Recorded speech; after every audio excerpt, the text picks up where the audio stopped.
Санат пен Назерке маманның көмекшісі болады. Қызығы сол ассистенттік қызметке екеуінің біреу ғана қабылданады. Шешім шеберде. Берілетін уақыт 10 секунд. Еңбек қоры кімде қалады екен?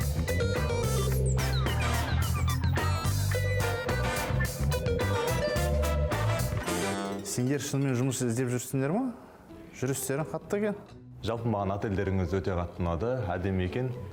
Болатын сияқты. Мен негізі көбінесе мейрамханаларға мейман болып барғанда, әдетте даяшылар жігіттер еді.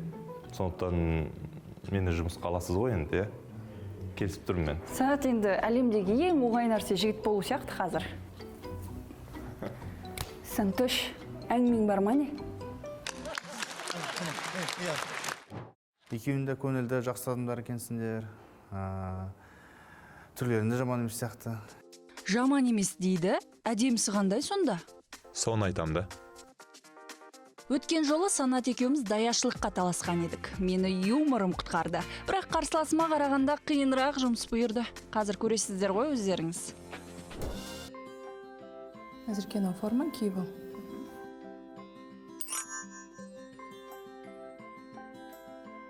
Қонақтар тынығатын бөлмеге бармас бұрын арбамызды толтырып алуымыз керек.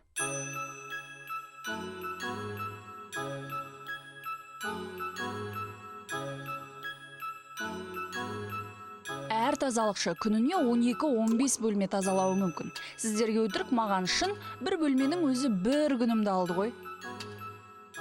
Кіргіземіз ғой, е? Жоқ, бұл коридорда тұрады осылай. Негізі логикалық қисынға сыяды, адамдардың демалатын бөлмесіне мұндай заттардың кірмеген дұрыс шығар бұл жағынан. Мынау әйнек сүртетін шүберек, мынау шаң сүртетін, мынау дәретхана жуатын, мынау ыдыс-аяқ сүртетін. Алмастырып болмасаң болды ғой, шатастырып. Жақсы, сәттілік. Рахмет. Ох, шашылып жатыр екен. Танымайтын біреудің төсегін жинау кімге ұнасын. Бірақ бұл дәретхана тазалағаннан жақсы, сондықтан тазалық жұмысын осыдан бастадым.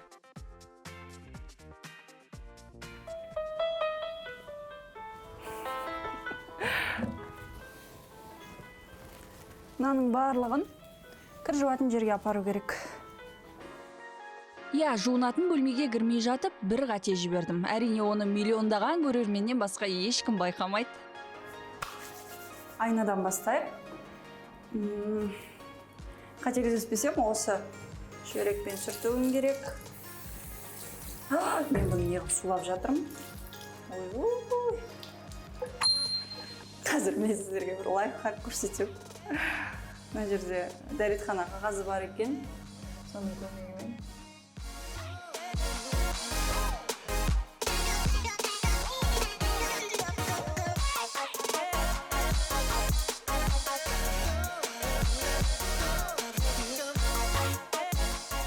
Білсеңіздер, хаускейп қызметшілерінің омыртқасына көп салмақ түседі.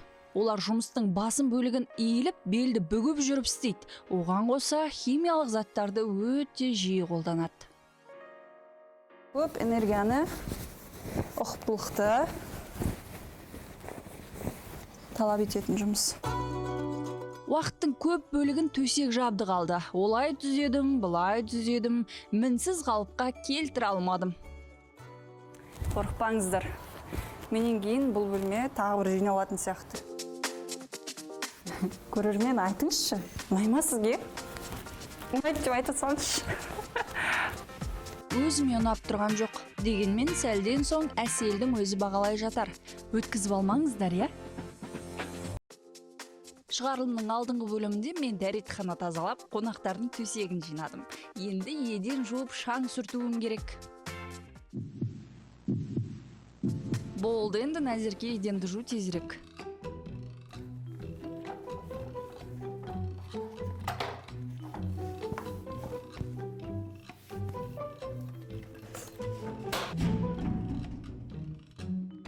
Бастаймыз. Өз басым қай жерде болмасын, тазалық қызметшілерінің еңбегіне үлкен құрметпен қараймын. Мысалы, жұмыс орнында, басқа жерлерде болсын, еден жуып жатса, айналып өтуге немесе оның кеуіп кеткенше күте тұруға тырысамын да, өйткені еңбек қой мұның бәрі. Бағалануы керек. Ал сіз ше, еңбектің бағасын білесіз бе?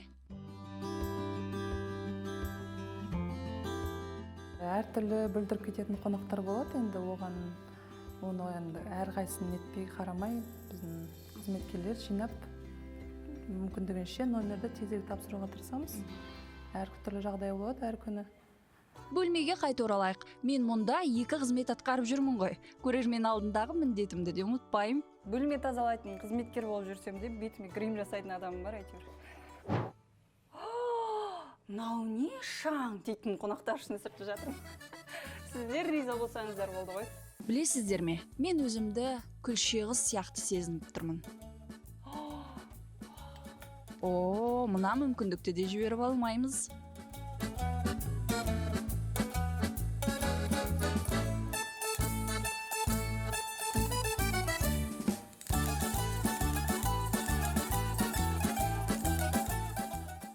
Бірақ әр ертегінің соңы болады.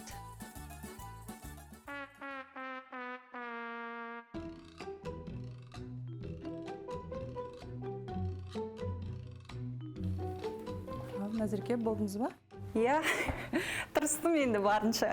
Енді бірінші болғасын енді әрине бұл дұрыс емес, стандарт бойынша. Бұл негізі басқаша жиналады. Ар жағынан ұстасаңыз болады.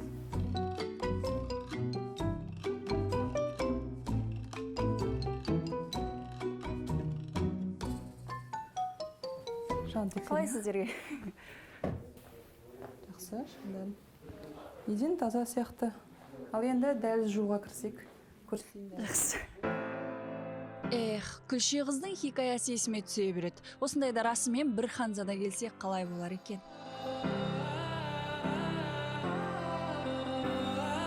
Самат! Назерке, қалайсың? Өтер. Жұмысың бітті ма? Ертегінің аты ертегі, ал біз қорытындылайтын сәтке келдік. Әсел, енді маған көп дегенде жетіп алып қоя аласыз. Қанша ұпайға лайықты деп ойлайсыз мені? Енді ең жоғарғы бағаны қойсам, мына жұмысты ең оңай деп ойлап қалуы мүмкін адамдар. Бұған енді тәжірибе керек, уақыт керек. Бүгінге енді сізге 5 балл қояйын. Жақсы. Санат қуанып қалатын болды, өйткені үнемі ренжитін еді, жетіп ала аласың, әділ емес. Санат, ризасың ба?